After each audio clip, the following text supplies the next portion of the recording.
maintenance.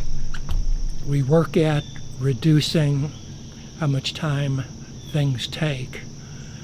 But when I was ready to install the 500-gallon aquarium, my wife said to me, does this mean we're going to have less time to travel, go out to eat, and so on and so forth?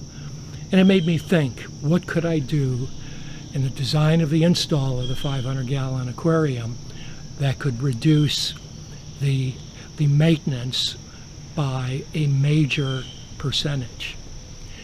I think we would all prefer to vacation, work in our gardens, whatever our other hobbies are, go out to eat, than to do water changes, gravel cleans, and a number of the other aquarium tasks that I'm going to talk about.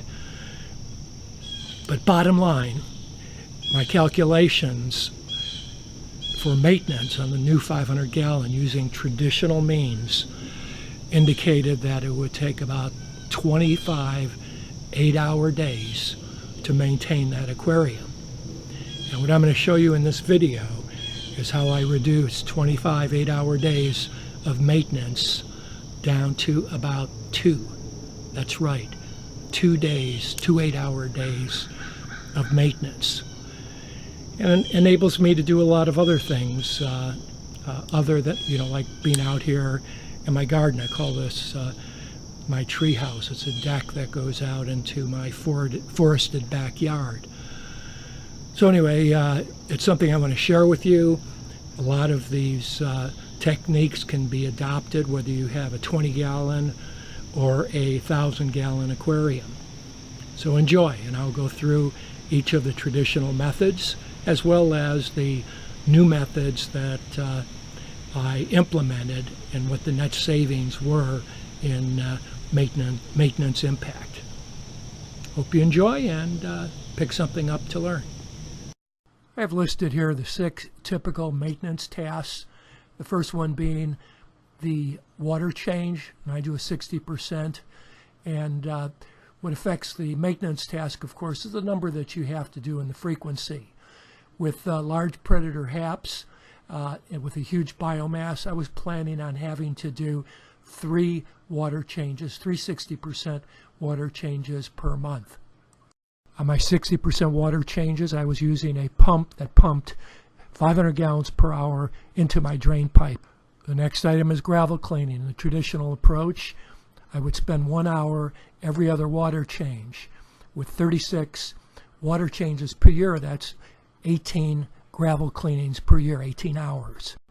Now the next maintenance item is filtration. Under a traditional approach, I would have used canister filters, and it probably would have taken a whole bank of them to handle all the biomass of my cichlids. However, I figured minimally I could get by with 5 FX6s to handle all that waste.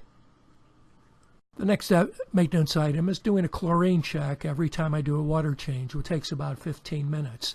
And this is to catch those situations where my water utility, like many others, supercharges the water supply with chlorine. And you certainly want to know about that before you start filling your aquarium with replacement water. The last maintenance item on my list in the traditional approach is daily feedings of 2 times per day, which take about 15 minutes each. Now we're going to transition to the 6 low maintenance approaches for the maintenance tasks that I took with my 500-gallon aquarium. I've talked about many, if not all of these, on other videos that you can check out on my site. But the first one is reducing the frequency of water changes to once per month. And I've been able to do this, of course, with my aquaponic grow bed that keeps the nitrates low. The second strategy with the 500 was to put in place a pump that pumped 1,500 gallons per hour into my sewer pipe. The third item was to totally eliminate gravel cleaning, and I have a video on this where I talk about how with a bottom mat and power head sweeping the bottom, I was able to do so. In terms of filtration, I only have 30 minutes now for cleaning every couple months with the sump that I put in place that is sort of plug and play. You pull out and clean the various compartments.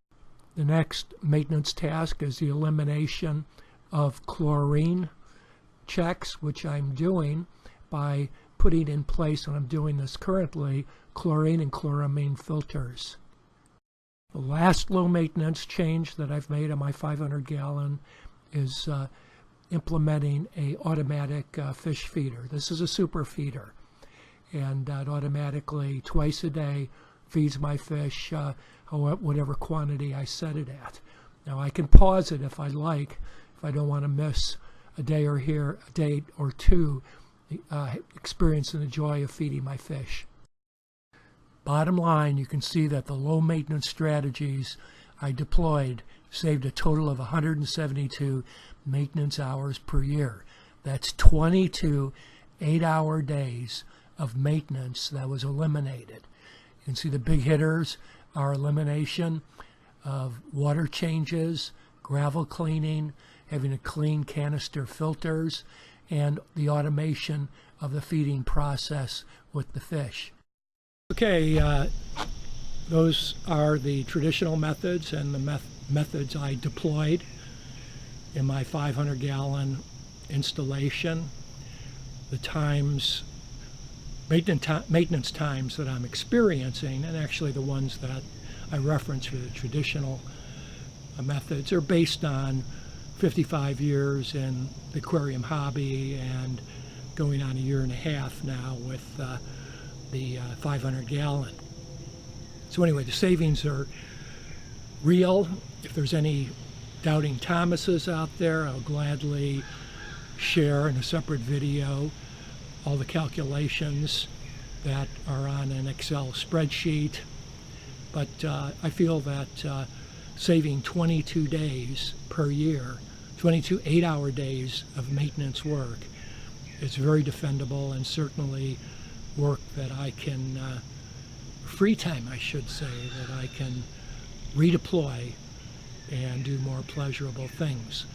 I'm not saying I only spend 2 days in my fish room. I've got a number of projects and experiments going, but things that are typically a heck of a lot more fun than gravel cleaning, water changes, and adding dechlorinator and some of the other things that were on the list of traditional maintenance tasks. Hope you enjoyed this video. Half man, half cichlid. Please comment, subscribe, and rate. Thank you.